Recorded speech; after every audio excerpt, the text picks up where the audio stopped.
Hello everyone, you are watching growth well में अनु शर्मा स्वागत करती हूँ आप सभी का आज की वीडियो में। दोस्तों, मैं एक कंसेप्ट पे वर्क कर रही हूँ और मेरा कंसेप्ट है डायरेक्ट सेलिंग यानी कि नेटवर्क मार्केटिंग। अगर आप नेटवर्क मार्केटिंग को ज्वाइन कर चुके हो या कि आप ज्वाइन करने की सोच रहे हो तो मैं आपको कुछ ऐसे पॉइंट बताऊंगी जिससे कि आप कंपनी को पहचान सको कि कौन सी कंपनी लीगल है, कौन सी इलीगल है, कौन सी कंपनी मुझे करनी चाहिए और कौन सी कंपनी नहीं करनी चाहिए। तो उसके लिए आप मेरे साथ वीडियो में जुड़ के रहना और लास्ट तक पूरी वीडियो देखना। ध्यान करना, कहीं कंपनी केवल पैसे के रोटेशन का काम तो नहीं करती, यानी कि पैसे को घुमाने का काम तो नहीं करती, या कंपनी क्राउड फंडिंग के नाम से तो नहीं है, या ऑटोफिल के नाम से तो नहीं है, या एड व्यू के नाम से तो नहीं चल रही है। तो दोस्तों, ऐसी कंपनियों का मैं आप पूछोगे कि इसका क्या मतलब होता है। दोस्तों, इसका मतलब ये होता है कि जैसे आप कंपनी को इतने पैसे लगा के ज्वाइन करो और आपको पैसा आना शुरू हो जाएगा। तो इस तरह की कंपनी चलती नहीं है। चलिए मैं आपको इसका एक उदाहरण दे देती हूँ। आज मैंने अपने फेसबुक चैनल पर एक मैसेज पढ़ा कि एक व्यक्ति ने मैसेज डाला और कि 299 रुपये लगाओ और तुरंत 600 की कैपिंग पाओ। तो मुझे लगता है कि रुपए का कहीं पेड़ वेड़ लग गया होगा। तो इसीलिए फिर मैंने उसका यूट्यूब चैनल पे जाके देखा तो वहाँ भी उन्होंने कुछ ऐसा ही किया हुआ था। तो दोस्तों, ऐसी कंपनी को बिल्कुल ज्वाइन ना करें जो आपको पहले लालच देती है कि इतने पैसे जमा करो। उनका केवल और केवल एक ही पर्पज़ होता है, पैसे इकट्ठे करना। और ऐसी कंपनी को कतई ज्वाइन ना करें। इसमें आपके पैसे, आपका समय और आपकी एनर्जी तीनों खराब होती है। अपनी इन तीनों चीज़ों को बचाएं और याद रखें, अगर कंपनी का पर्पज़ किसी समाज की किसी भी समस्या को सुलझाने के लिए नहीं है या सिर्फ लोगों से पैसा इकट्ठा करने का पर्पज़ है, उनका मोटिव यही है कि पैसे इकट्ठे किए जाए, तो ऐसी कंपनी कभी भी बंद हो सकती है। चलिए दोस्तों, नेक्स्ट बात करते हैं। कंपनी प्रोडक्ट बेस्ड होनी चाहिए और जो प्रोडक्ट है कंपनी के, उनको आप कैसे चेक करोगे, इसके लिए भी मैं आपको कुछ पॉइंट दे रही हूँ। सबसे पहला पॉइंट ये है कि जो कंपनी का प्रोडक्ट है वो होम बेस्ड होना चाहिए, यानी कि घरेलू ज़रूरतों का प्रोडक्ट होना चाहिए जिसको कि हम रोज़ इस्तेमाल कर सके। ऐसा प्रोडक्ट नहीं होना चाहिए हमने खरीदा और वो डंप हो जाए घर में। ऐसा प्रोडक्ट कंपनी का नहीं होना चाहिए। दूसरा, आप ये चेक कर सकते हैं कि जो प्रोडक्ट है कंपनी का, उसकी क्वालिटी कैसी है। अगर उसकी क्वालिटी अच्छी है, बेस्ट बेस्ट है और उस पर गारंटी मिली हुई है आपको कि अगर आपका प्रोडक्ट ख़राब है तो आप इसको रिफंड भी कर सकते हैं। तो इस तरह की आप उसको चेक कर सकते हैं। फिर आगे आप उसका प्राइस भी चेक कर सकते हैं कि कंपनी कहीं आपको ये तो नहीं कर रही 100 रुपये का प्रोडक्ट आपको 1000 में मिल रहा है, 10 रुपये का प्रोडक्ट आपको 100 में बेचा जा रहा है।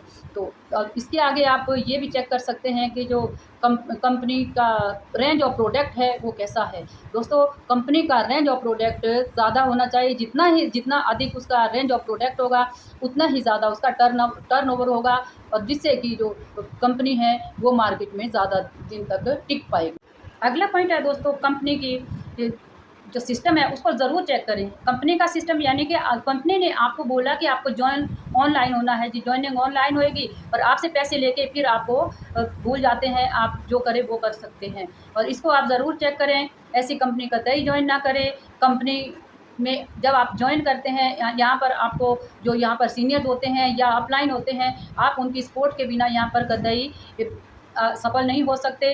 आप चेक करें कि उनका एजुकेशन सिस्टम कैसा है, उनका ट्रेनिंग सिस्टम कैसा है, वो ट्रेनिंग दे रहे हैं या नहीं दे रहे हैं, या आपको बोला जाता है कि आप कहीं से भी पैसे खर्च करके ट्रेनिंग ले लो। तो ऐसी कंपनी को आप बिल्कुल भी ज्वाइन ना करें। अगला पॉइंट है, जो कंपनी है आपकी, क्या वो IDSA से रजिस्टर्ड है या नहीं है। अगर वो IDSA से रजिस्टर्ड है तो आप उस कंपनी को ज्वाइन कर सकते हैं, वो बेस्ट कंपनी होती है। IDSA एक ऐसा संघ होता है जो कि इनके हमारे जो डायरेक्ट सेलिंग कंपनियां होती है इनके हित के लिए काम करता है और इसके लिए नियम इत्यादि बनाते हैं। उसको हम IDSA के नाम से जानते हैं। ये एक संघ होता है, इंडिया का संघ है ये, इंडियन डायरेक्ट सेलिंग एजेंसी जिसको हम बोलते हैं। तो इसके बाद आप चेक करें जो आपकी कंपनी है वो कम से कम 6 से 7 साल पुरानी ज़रूर होनी चाहिए, क्योंकि एक रिपोर्ट के अनुसार 95% स्टार्टअप 5 साल में ही बंद हो जाते हैं। 5 साल काम करने के बाद वो बंद हो जाते हैं। कारण ये रहते हैं कि उनके जो डायरेक्टर होते हैं उनको अच्छे से नॉलेज नहीं होती कि कैसे लोगों को डील किया जाए, कैसे कंपनी चलाए। तो वो उनका काम बंद हो जाता है। और दूसरा उनकी ये भी होती है कि जो यानी कि मीडिया है उसकी नेगेटिविटी को वो झेल नहीं पाते। ऐसे बहुत से कई कारण होते हैं कि वो कंपनियां बंद हो जाती है। तो अगर अगला पॉइंट की अगर बात करूं तो अगला पॉइंट है जो कंपनी के यानी कि आप उसकी प्रोग्रेस को देख सकते हैं, उसकी इनकम को आप वहां चेक कर सकते हैं कि कंपनी का जो टर्नओवर है वो कितना है। कंपनी आपको हर सप्ताह या कि हर महीने आपको इनकम दे रही है या नहीं दे रही है, दे रही जो उनका एक सिस्टम होता है, उनका एक नियम होता है कि इस नियम से आपको परसेंटेज होती है कि इससे आपको अर्निंग मिलेगी। अगर वो आपको मिल रही है तो कंपनी अच्छी है, अगर नियम बना मात्र कागज़ में है तो उस कंपनी को आप बिल्कुल ज्वाइन ना करें। दोस्तों मैंने आपको ये कुछ पॉइंट बताए हैं, इनको अगर आप चेक करोगे तो आप गलत कंपनी से बच जाएंगे, आपका पैसा भी बचेगा, आपकी एनर्जी भी बचेगी और आपका समय भी बचेगा। तो इनको ध्यान रखते हुए आप कंपनी को सिलेक्ट करें अपने लिए। और आगे दोस्तों उम्मीद करती हूँ कि आपको मेरी आज की वीडियो पसंद आएगी। अगर वीडियो पसंद आ जाए तो वीडियो को लाइक कर देना, अच्छी लगे तो अपने दोस्तों में शेयर कर देना, एक प्यारा सा कमेंट अवश्य करना। अगर आपने अभी तक मेरे चैनल को सब्सक्राइब नहीं किया है तो चैनल को सब्सक्राइब कर देना। आज बस इतना ही, मिलेंगे कल एक और वीडियो के साथ। तब तक के लिए आप स्वस्थ रहें, मस्त रहें, अपना और अपनों का ध्यान रखते रहें। नमस्कार, जय हिंद, जय भारत।